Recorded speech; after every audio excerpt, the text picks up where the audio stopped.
If you're anything like me, the thought of slaving away in the kitchen for hours after a hectic day is a little less than appealing. But what if I told you that I've got a little something to make your weekday anti-inflammatory eating a breeze? Introducing my free checklist, the must-have kitchen staples for effortless anti-inflammatory dinners. This is your ticket to stress-free weekday dinners and consistent success in the kitchen. Imagine not having to deal with last-minute grocery store runs or staring at your pantry in exhaustion. Imagine coming home from a demanding day, effortlessly whipping up an anti-inflammatory meal, and still having time to unwind, relax, and catch up on your favorite shows. All you have to do is head over to betterwithcarbo.com/checklist and claim your free copy of this invaluable resource. Let this checklist be your guide to transform your kitchen into a haven of effortless anti-inflammatory cooking and well-balanced meals. Get ready for a life where weekday anti-inflammatory eating is not just easier, but it's downright delightful. Your journey to a healthier, more vibrant you starts right now. When you think of healing your gut, what usually comes to your mind? Maybe probiotics, prebiotics, eliminating dairy from your diet altogether. While these are valuable strategies, there's one unsung hero that deserves a spotlight here, and that's glutamine. I'm Chrissy Carbo, registered dietitian and host of the Inflamed in the Brain podcast. Here we cut through the confusion and complexity of inflammatory health to deliver straightforward, bite-sized strategies and information you can easily apply to your life. Not too long ago, I was lost in a sea of information, overwhelmed by the challenges of inflammation. But through years of trial, education, and self-discovery, I learned to break free from the chaos of fad diets and cultivate a practical anti-inflammatory lifestyle that not only helped me stabilize my own diagnosis, but thrive with it. Whether you're an autoimmune warrior or simply seeking a healthier, uncomplicated life, you found your tribe. Join me as we explore realistic strategies that can make a profound difference in your life. So if you're ready to embrace a simpler, healthier way of living, you're in the right place, my friend. Let's dive in, learn, and grow together.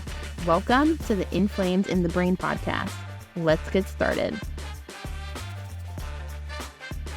Hey guys, welcome back to another episode of the Inflamed in the Brain podcast. I'm Chrissy, your host and friendly neighborhood dietitian, and today we're going to kick things off by asking you a question. When you think of healing your gut, what usually comes to your mind? Maybe probiotics, prebiotics, eliminating dairy from your diet altogether. While these are valuable strategies, there's one unsung hero that deserves a spotlight here, and that's glutamine. Glutamine is a little amino acid that has some serious gut healing powers. You might have heard me mention this before, but it's always worth repeating. When we're dealing with inflammation, your gut needs some major TLC. Why? Because a big chunk of your immune system, more than 70%, actually hangs out in your gut. So if your gut isn't in tip-top shape, your immune system won't be either, and this usually sets the stage for chronic inflammation. So today, we're going to talk about the connection between gut health, inflammation, and immune health, and I'll tell you all the details on how adding a little extra glutamine to your diet can really be a game changer for taming those fiery inflammatory symptoms. So without further ado, let's get right into it. When we start talking about what causes inflammation, it's really important to understand that most of those triggers come from your everyday environment. The food you eat, the air you breathe, what you drink, the pills you pop, the stress you stress, that's all part of your environment. Your digestive system, often referred to these days as your gut, acts as the first line of defense or barrier between those environmental triggers and the rest of your body. Your GI is actually really, really long, and it starts right at your mouth and ends, at your anus. Just like the roof of your house acts as a barrier between you and the elements, your gut barrier stands between your body and the outside world. And after years of enduring inflammatory foods, environmental toxins, and stress, your gut barrier naturally begins to show signs of wear and tear, similar to a roof that has weathered storms, heavy rains, snow, hail, hurricanes, and the occasional squirrels and birds. Your gut may actually start to develop leaks. And you heard me right. I said things may start to leak into your body from your gut. This is what's commonly known today as leaky gut, but a more scientific term is intestinal permeability. And with leaky gut, the lining of your digestive system literally becomes more permeable and digestive food particles can seep through. With a strong gut barrier, it's like wearing a pair of jeans. You eat and nothing gets through those sturdy denim walls. But when your gut barrier is compromised and becomes more permeable, it's like wearing pantyhose. And you can pretty much guess what happens when you pour applesauce into pantyhose.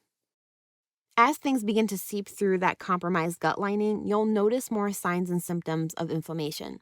Food particles aren't supposed to end up anywhere other than your GI tract. So when they start to leak through, your immune system categorizes these food particles as intruders and goes into defense mode. And it launches an inflammatory response to eliminate these foreign particles throughout your body. The tricky part here is that we don't often recognize the symptoms of leaky gut until it reaches a severe point. Common complaints like diarrhea, gas, bloating, stomach discomfort, or low energy are often brushed off as just feeling a bit off. Yet, they can still be early signs of a compromised gut lining setting off inflammation. When we ignore it and don't address our triggers, leaky gut persists, inflammation becomes chronic, and that's when the immune system goes haywire. When inflammation becomes chronic, it turns your immune system into that overworked employee that starts making a lot of mistakes. Those hardworking immune cells are exhausted from constantly fighting off inflammatory triggers, so they become confused. They might mistake nearby healthy cells for invaders that they've been battling, and it'll initiate a fight against your own healthy tissues. This is when we start seeing conditions like autoimmune disease, which is literally defined as your body's immune system attacking healthy cells. So we covered a lot here, so just to recap on the connection between gut health, inflammation, and immune health. Inflammatory triggers from our environment gradually chip away at the integrity of our gut lining. A compromised gut lining leads to intestinal permeability, think of pantyhose, or leaky gut. Left unchecked, leaky gut overburdens the immune system, which leads to chronic inflammation. When inflammation becomes chronic, that's when your immune system gets really tired and overworked and starts making mistakes and attacks your own healthy tissue. So now that we got that covered, let's shift our focus onto how glutamine plays a leading role in repairing and rebalancing your gut integrity. So earlier, I had asked what comes to mind when you're trying to heal your gut. And while removing potential triggers like dairy or other foods doesn't necessarily have to be dairy for you, but this is usually where most people tend to start when trying to identify potential food triggers. In any case, while removing these food triggers and restoring healthy populations of gut bacteria with prebiotics and probiotics are useful, they don't serve the same purpose of repairing and rebuilding the gut lining the same way that glutamine does. Glutamine is an amino acid that serves as a source of energy for your intestinal epithelial cells, which means that glutamine is essentially the Popeye spinach for your cells that line your gut. It's their energy source, helping them grow a robust barrier that can withstand and resist inflammatory assaults. Along with the cells that line your gut, your GI tract also has a nice protective mucus layer that acts as a crucial barrier that can be compromised through prolonged exposure to inflammatory triggers. And with glutamine, it not only aids in repairing and healing the mucosal layer that's been damaged, but it also plays a pivotal role in maintaining its thickness and preventing any unwanted leaks. Not that you would ever want anything leaking in your gut anyway, but when it comes to healing your gut, I want you to think of glutamine as that foundational nutrient that's going to help you fill in the cracks and strengthen the foundation of your digestive system. You can remove all of the foods that you want, but it's not going to help you if stuff is still leaking through. Okay, so right about now, you're probably thinking all of these benefits of glutamine for gut health are great, but where exactly can I find this awesome nutrient? What foods are rich in glutamine? I'm so glad that you asked. Bone broth is one of the top contenders here. When you prepare or use bone broth in soups and stews, it's like unlocking a treasure trove of gut-nourishing goodness. By simmering animal skin, joints, and bones to make a bone broth, you're breaking down collagen, which in turn releases a crazy amount of glutamine. And I got a little tip for you. I actually do this. But save those bones from your meat dishes, especially from any bakes or roasts, because this jumpstarts that glutamine release. And store these bones in the freezer. And once you have enough bones stored away in your freezer, throw them all into your Instant Pot with celery, onions, carrots, and whatever veggies you have that really got to get used up, and pressure cook it for at least 3 hours. From here, you strain it and you store it in the freezer for later use, or if you're going to use it right away, you can just put it right in your fridge. But either way, you'll get a nice dose of glutamine along with other nice gut healing nutrients in bone broth, and you'll save yourself money from not having to buy broth at the store. It's a win-win situation. You could also find bone broth at your local supermarket in frozen, powdered, or liquid form. It's convenient and it's good for long-term storage. But what I occasionally do is I sip on bone broth in the morning, just like it's a cup of tea, especially when I'm feeling like my gut could use a little extra lovin'. As if you needed another reason to enjoy dark leafy greens, they also happen to be a great source of glutamine. Incorporating greens like spinach and kale into your diet not only increases your glutamine intake, but they're also very versatile, which is good news in case you're not the biggest fan of dark leafy greens.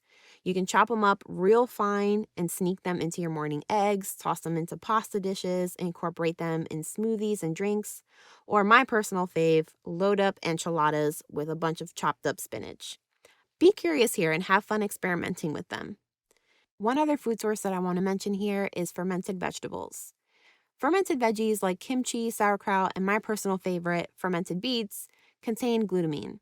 And what happens during the fermentation process is the microorganisms in these veggies use the carbohydrates to produce glutamine as a byproduct. So when you savor these tangy little delightful veggies, you're not just enjoying the flavor, but you're also reaping the benefits of the gut-loving nutrient glutamine.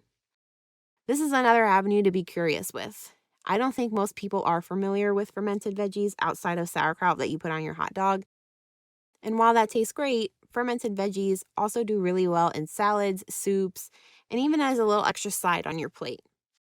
Now, I know I'm a strong advocate for sourcing your nutrients from food first, but I also understand that it might not always be the most practical way, especially when soups and stews aren't your first choice during the warmer months. That's where collagen peptides come into play. Collagen peptides is a powdered supplement that comes from animal collagen. They house tons of amino acids, but among those are glutamic acid, which your body cleverly converts into glutamine. The beauty of collagen peptides is that they're so versatile. You can put them in almost anything. You can mix them into soups, stews, teas, coffee, smoothies, yogurts. Try to have fun here and experiment. You can really mix them into almost anything.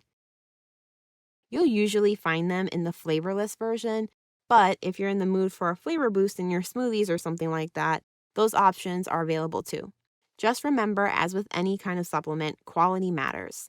So be sure to always check for high quality options without any unwanted additives or added sugars. My favorite way to enjoy collagen peptides is in my morning cup of coffee, and in the fall time, when I make my gluten-free apple crumble, I'll add a nice dose or two to the crumble portion. So guys, there you have it, the remarkable world of glutamine and its role in healing your gut and reducing inflammation. And really, that's just the tip of the iceberg when it comes to how glutamine contributes to fighting inflammation through your gut. A little extra bonus for you here, glutamine also serves as a precursor to glutathione, which is your body's most powerful antioxidant.